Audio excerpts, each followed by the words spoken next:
The passing of Kenya's revered opposition icon Raila Amolo Odinga on October 15, 2025 marked a watershed moment in the nation's political landscape. Odinga's death left a leadership vacuum within the Orange Democratic Movement, ODM, the party he led for 2 decades, and triggered the intense debate over the party's future direction ahead of the 2027 general elections. Raila Odinga was not just a political figure, he was a symbol of struggle, reform, and opposition politics in Kenya. His leadership saw ODM contest multiple elections and grow into one of the country's most formidable political organizations.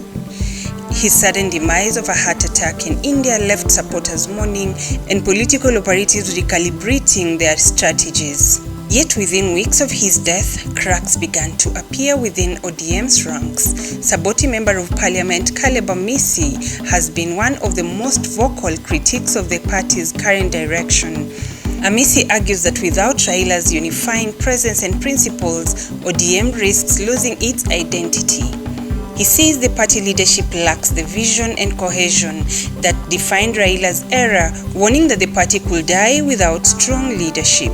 Amisi has repeatedly lamented that ODM's leaders are focused on internal politicking rather than honoring Raila's legacy, accusing them of pursuing alliances and media battles too soon after the loss of their longest-serving leader.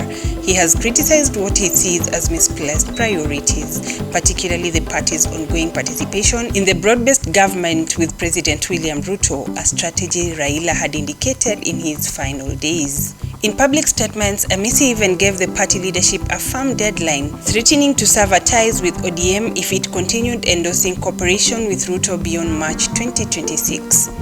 He insists that such alliances dilute the party's distinct identity and betray the grassroots supporters who stood with Raila through the years of political battles. The Saboti lawmaker and other critics also warn that without a clear successor capable of uniting diverse regional and ideological interests, ODM could splinter. Some predict internal rifts could deepen into rival factions, one aligned with the government cooperation and another pushing for a more traditional opposition stance. Observers note that the party's struggle are not happening in isolation. Other political figures and movements are gaining visibility.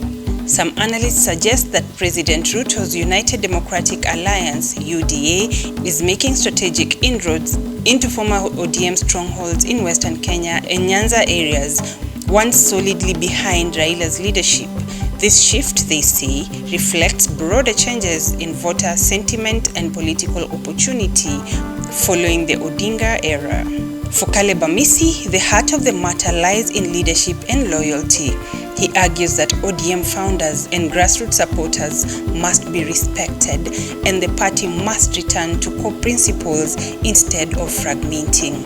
This is what he says, and I quote, "If ODM loses its identity," Amisi says, "it risks becoming a shell of the movement it once was." As Kenya approaches the 2027 election cycle, the debate within ODM between tradition and transformation continues to shape not just the party's future, but the country's broader political terrain.